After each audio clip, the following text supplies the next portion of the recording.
Ibi wusunai ani ka sokonana ka fawli cela ni ngap mayelema.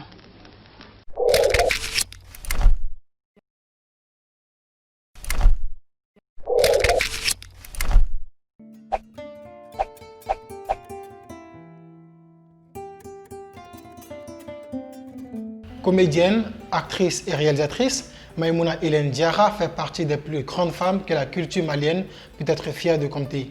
Arrivée par hasard dans le domaine, cette fille de magistrat née le 11 octobre 1955 à Ségou voulait plutôt devenir sage-femme. Elle a d'ailleurs échoué au concours d'entrée à l'école de santé.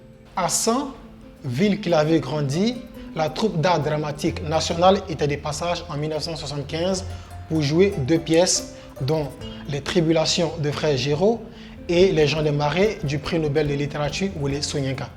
Constituée de grands comédiens qui jusqu'à aujourd'hui font parler d'eux, comme Agibou Dombélé, Ousmane Sow, Ousmane Maïga ou encore Fanta Berté, cette troupe l'a captivée par son savoir jouer. Ça a été le déclic. Après donc l'obtention de son diplôme d'études fondamentales, elle s'inscrit à l'Institut national des arts de Bamako et en ressort 4 années plus tard avec un diplôme d'études théâtrales.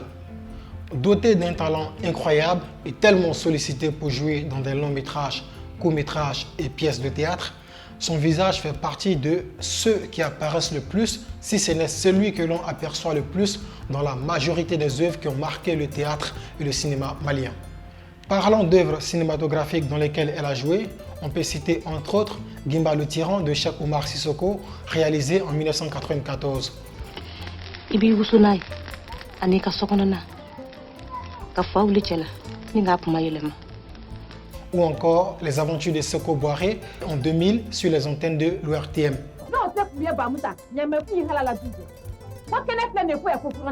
À la genèse de Cheikh Oumar Sissoko, Tafé Fanga d'Adama Drabo, Rapt à Bamako de Cheikh Oumar Sissoko. Mais c'est surtout avec Fian de l'incontournable Souleymane Cissé qu'elle a débuté le cinéma en 1981. Notons d'ailleurs que le film a été officiellement sélectionné au Festival de Cannes en 1982 et qu'il a également reçu le Grand Prix de l'étalon de Nimenga au FESPACO en 1983. Au théâtre, Maïmouna Hélène Diarra a eu l'occasion de jouer dans plus d'une vingtaine de pièces et a participé à plusieurs tournées à travers le monde. Son souvenir le plus marquant, dit-elle, demeure la première fois qu'elle a joué lorsqu'elle était encore élève à l'Institut national des arts de Bamako. Elle avait interprété à l'époque le rôle de la vieille Délira dans l'adaptation théâtrale de Gouverneur de la Rosée, signé Jacques Romain. À la question que pense-t-elle de sa carrière, Maïmouna Hélène Diarra répond « J'ai l'impression que je débute. Je ne pense pas pouvoir m'arrêter. Un comédien n'a pas le droit de mourir, à plus forte raison d'aller à la retraite, comme le disait mon grand frère Sotigui Kouyaté. » Elle a également fait carrière dans la radio et la télévision en tant qu'animatrice, réalisatrice et productrice durant 24 années et compte à son actif plusieurs récompenses, parmi lesquelles le trophée de la meilleure comédienne de l'Afrique de l'Ouest en 2008, le trophée Celebrity Days décerné lors du FESPACO 2017, le trophée Kandjoura Koulibaly et bien d'autres. Décorée par 3 présidents maliens, d'abord le mérite national par le président Alpha Oumar Konaré en 1996, chevalier de l'ordre national par le président Amadou Toumani Touré en 2006, et a récemment été élevé au rang d'officier de l'ordre national par le président Ibrahim Bakar Keïta.